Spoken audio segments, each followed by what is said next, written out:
Morning.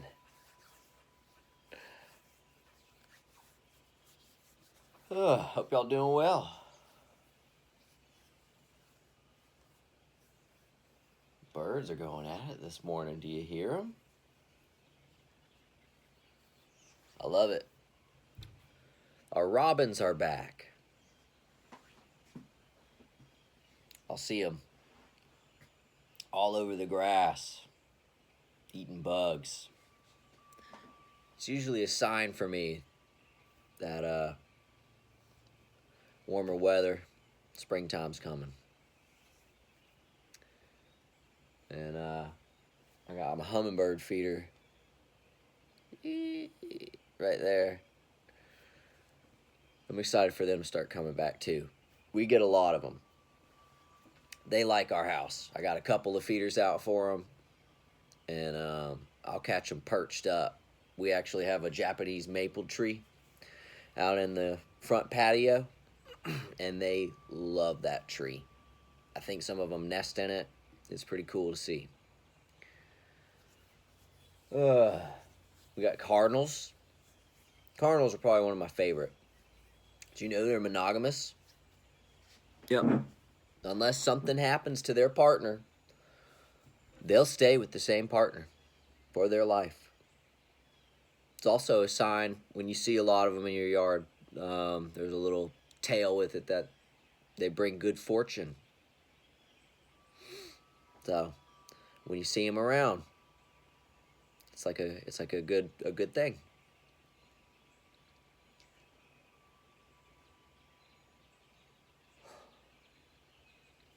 Y'all, believe it or not, I don't intend, my intentions with my messages and the things I say and the secrets I reveal about these secret societies, specifically the Masonic organization, my intention isn't to cause a bunch of divorce or to break people up. I very much believe in love,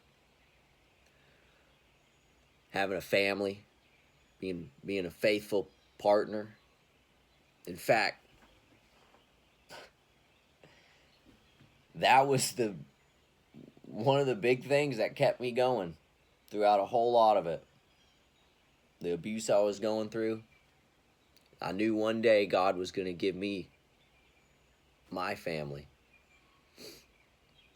And I was going to be able to have all those things that I didn't get to receive. I was going to make sure that I was going to be able to facilitate that. But I'm going to say, guys, I would say unfortunately, but I'm going to be honest with you, it's actually going to be fortunate when this happens. A result of the Great Awakening is going to be a huge amount of divorce.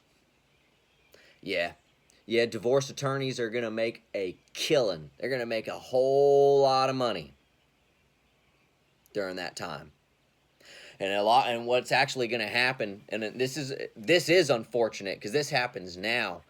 The court system has been infiltrated, and you get a lot of these attorneys that are yoked up in these groups. And what does happen is when people who are partners with these narcissistic handlers to these secret society groups, when they try to leave and divorce, no surprise, they have a hard time finding an attorney who will take it on or who will really represent them the best way. You know why? Because they're yoked up in that group and they know what's going on and they're looking out for their boys. But times are changing, and what is going to happen is people are going to wake up. Attorneys are going to wake up. You're going to see a large amount of attorneys that are going to be willing to take on these cases. They're going to realize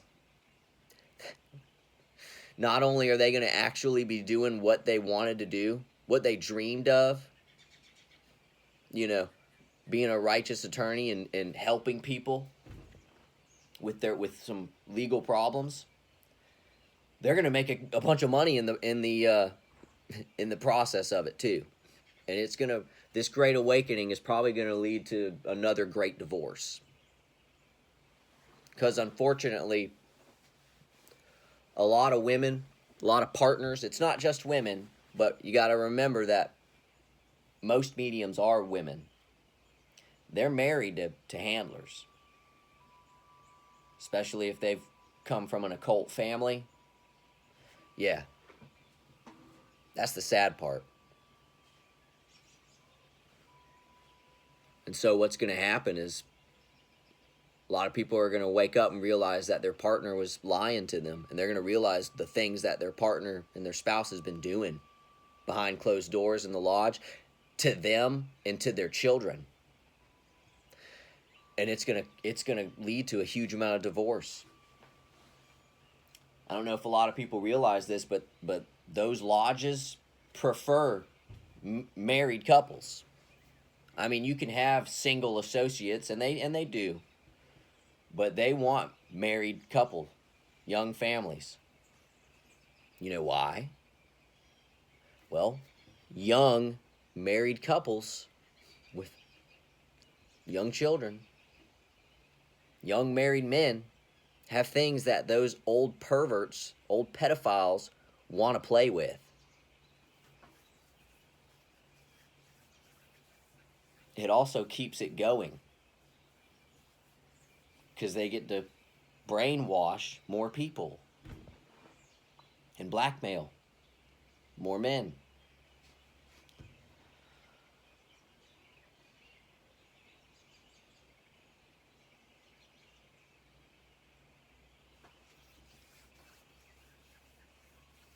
This is usually why you see the dynamic when the woman of the family starts to wake up. What usually happens is the smear campaign will be targeted against her.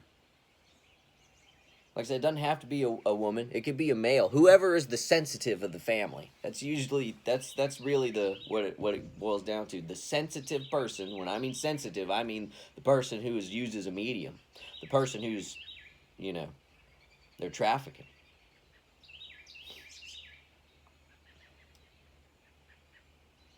They'll smear them to either keep them in an abusive marriage, to keep them going, or to eventually just get rid of them. And the whole town will be like, oh, well, good riddance.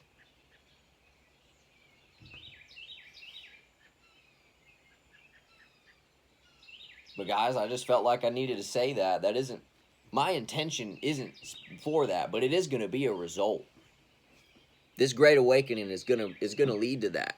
And it's going to be a good thing. So don't get me wrong. When I say that it's not my intention, don't say that I feel bad that it's going to happen. No, I feel good that it's going to happen. Because we've got a lot of bad people running around. They got turned into some narcissistic, abusive monsters from that cult. And they figured out a way to keep it going. And so you got a lot of people that are stuck in these nasty relationships and they really don't realize what they're in yet. But they will. It's coming pretty soon. We're in the process of it happening. Just look around, guys. It's happening. I would also say, when you start hearing people smear other people specifically, it's one thing for someone to tell a story about what they went through, and you could tell they're really not trying to just throw a bunch of people specifically under the bus, but they're just telling their story. You could tell. We can all tell the difference, guys. Then another when someone is specifically smearing somebody's name and trying to make them look bad. I mean, come on, guys. Think about it when we were in high school. Right? We're not in high school anymore, so these games are childish, and they were bad enough in high school when the bully did something to someone in the locker room, and then they tell everybody around in the school that the person they victimized was some kind of whore or had some disease or did something with some kind of thing or whatever, just to make them look bad so no one would believe them or listen to them. I mean, it was bad enough that things like that happen. But we're adults now, and we shouldn't tolerate that behavior at all. So when you hear that, when you notice that and pick up on that, and people are smart, y'all are smart, look up the people talking it. You'll probably be disappointed to see that those people who are talking that aren't as trustworthy as they come across. And you'll realize that not only them, but the people that they're associated with aren't trustworthy at all. Because there's a lot of people who have done a really good job of looking good, but being bad. Anyway, looking forward to it. Y'all have a good one.